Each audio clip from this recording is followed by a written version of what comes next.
we're back. Good morning. We're dressed. Yes, we're dressed. We're showered. We're dressed. We're moisturized. Washed our face. All that good jazz.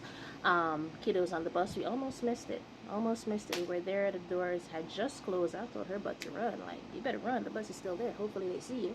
So she gone off to school, and my whole thing on this moving in silence thing. I think people stopped saying it.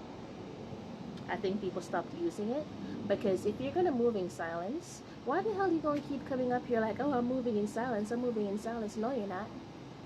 Because you're talking about the fact that you're moving in silence. Alan Essenes talked about it one time and says, you know what, I'm a move in silence going forward. But you can't keep coming up in here talking about, I'm moving in silence, I'm moving in silence. No, you're not, because now people know that you're moving, and whoever doesn't like it can start to plot against you and start to do all sorts of stuff to make sure that whatever the hell it is that you're working on fails, right? I have been the victim of both self-sabotage sometimes and other people doing things to really sabotage things that I'm doing. I have seen it, I have felt it, I have lived through it.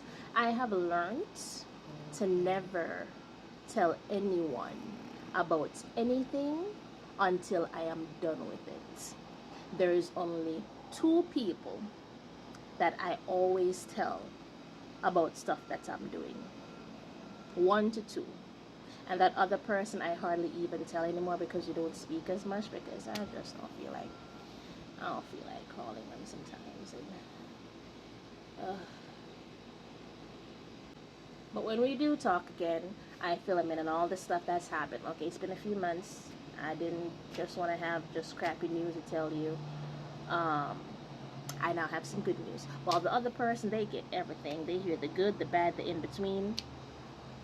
Sometimes only if they ask. But either way, I'll still tell them about stuff that I'm working on. Like, oh, I'm thinking about doing this. What do you think? What are your thoughts and opinions? And sometimes I just need the nudge to help me go in the right direction. Like, I'm undecisive about if I should be doing this, or if I'm overwhelming myself. And then we come to a decision together, and then I proceed with what it is that I'm doing, right? There's only one person that I legit will sit and tell them, like, you know, this is what I've been working on. I've been thinking about doing this. And I'll keep telling her, like, you know, I'm going to do this. I'm going to do this. I'm going to do this. And I don't do it for a very long time, but then I finally do it, and I'm happy that I finally did it. But back to the sabotage thing, right? This goes back to 5+ years ago. The first time I noticed that this person, when I accepted the fact that this person did not have my best interest at heart, never did and never will, right? I was supposed to start a job in Jamaica, and hell, I was looking for a job in Jamaica, and I asked them if they could assist me with getting there, right? And they're like, oh yeah, I'll let you know and I'll get back to you. I did not hear back from them. I did not see them, right? And then it became a situation now where, okay, I need my kiddo to be doing something, or I'll even be paying for stuff for my kiddo to do, and my kiddo suddenly, oh, she's sick, this is going on, I have plans for her. And then my kiddo is just sitting around not doing nothing. Like, I already paid for this specific event for her to go have a good time, whatever. But then you say, oh, just because you paid for it, she's not going to go. Or I wouldn't even say, it was just a big issue. And I can't even get into the full detail on how all of that goes down. But in terms of present times now, I would see that as soon as I make plans to go do something, all of a sudden something comes up that needs my attention, and I'm the one who needs to be working on it. Like, the moment I tell you that, oh, I need to go do this, or I have this to go do, oh, well, I had planned. So all this time when I'm not doing nothing, there is no plans. But the moment that I need to go do something, or suddenly I need to go do something else, nuh-uh. So when it came time for me to even do my nail license exam, and I was studying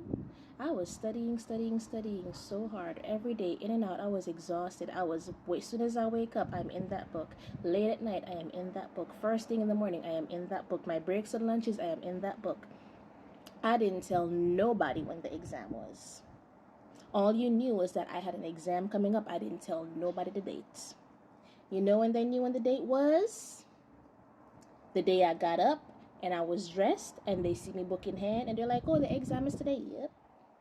I done made the arrangements. I made sure I had transportation. Everything was set. My kiddo was set. I have a sitter for my kiddo. Ain't no way in hell for nobody to say, oh, you can't go today because you need to be doing this or you don't have anyone to watch your kid. All right. Now, listening to this, it might be a little bit confusing, but I say all this to say this situation is a two different set of people, right?